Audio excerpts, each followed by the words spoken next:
नमस्कार, प्रणाम, सलाम, सत श्री अकाल। मैं हूं शशिकांत और आप देख रहे हैं आइडियलाइज न्यूज। बिहार की सियासत कुछ दिनों से गर्म होती नजर आ रही है। दरअसल बिहार के शिक्षा मंत्री प्रोफेसर चंद्रशेखर जी ने रामचरितमानस को नफरत फैलाने वाला ग्रंथ बतला दिया था। आपको बताते चले कि नालंदा ओपन विश्वविद्यालय के दीक्षांत समारोह में शिक्षा मंत्री चंद्रशेखर जी ने छात्रों को संबोधित करते हुए कहा था कि रामचरितमानस यह जो है नफरत बोने वाला ग्रंथ है। कैसे? तो उन्होंने कहा था कि रामचरितमानस में यह जिक्र है कि नीच जाति के लोग शिक्षा ग्रहण करने के बाद सांप के तरह जहरीला हो जाते हैं। तो फिर क्या था साहब, पूरी बिहार सियासत शुरू हो गई, राजनीति शुरू हो गई। बीजेपी वालों ने प्रतिक्रिया दिया, विश्व हिंदू परिषद वालों ने प्रतिक्रिया दिया। इसके अलावा इनके ऊपर कई केस दर्ज हो गए, साधुओं ने क्रिया प्रतिक्रिया दिया, लेकिन समर्थक भी कहां चुकने वाले थे साहब। शिक्षा मंत्री के समर्थक भी सड़क पे उतर आए।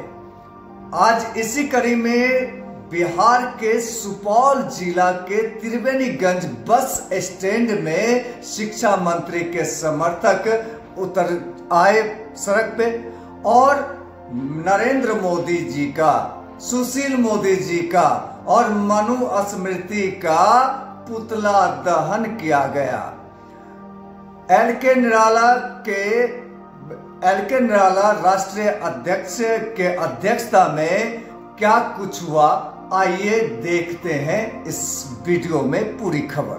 जिंदाबाद जिंदाबाद जिंदाबाद, चंद्रशेखर जिंदाबाद जिंदाबाद जिंदाबाद, तस्वीर जिंदाबाद मुर्दाबाद, मुर्दाबाद मुर्दाबाद मुर्दाबाद, जय भीम जय भीम जय भीम, जय भीम जय भीम जय भीम, जय भीम जय भीम जय भीम, बहुजन एकता जिंदाबाद जिंदाबाद जिंदाबाद, बहुजन एकता जिंदाबाद जिंदाबाद जिंदाबाद, बहुजन एकता जिंदाबाद जिंदाबाद जिंदाबाद। बोल 85 बोल 85 बोल 85।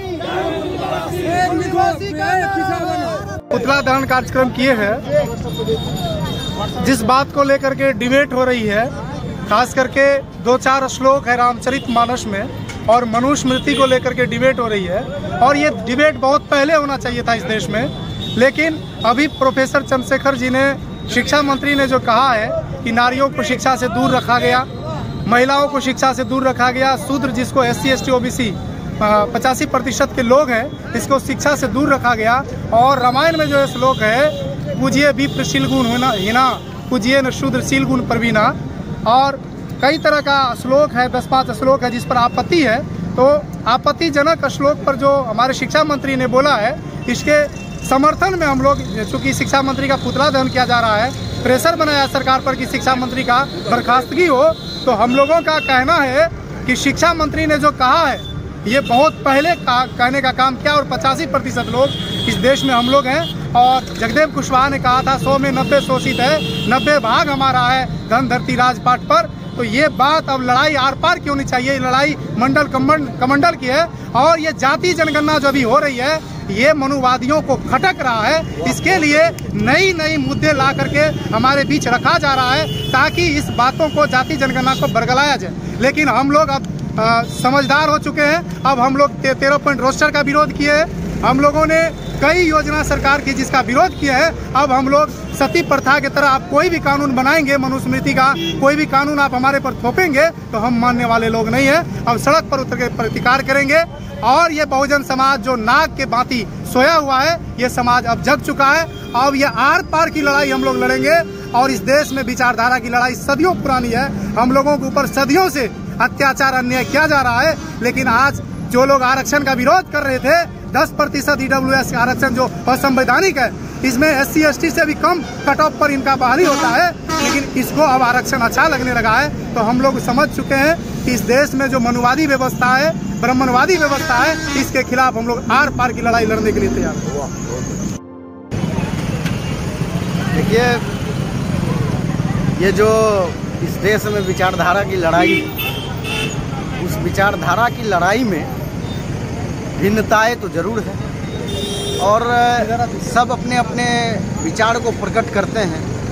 इसी विचार को प्रकट करने के दरमियान हमारे बिहार के माननीय शिक्षा मंत्री प्रोफेसर चंद्रशेखर जी दीक्षांत समारोह में रामचरितमानस के कुछ अंश, यहाँ मैं बता देना चाहता हूँ, यहाँ कोई तुलसीदास जी का विरोध नहीं हुआ।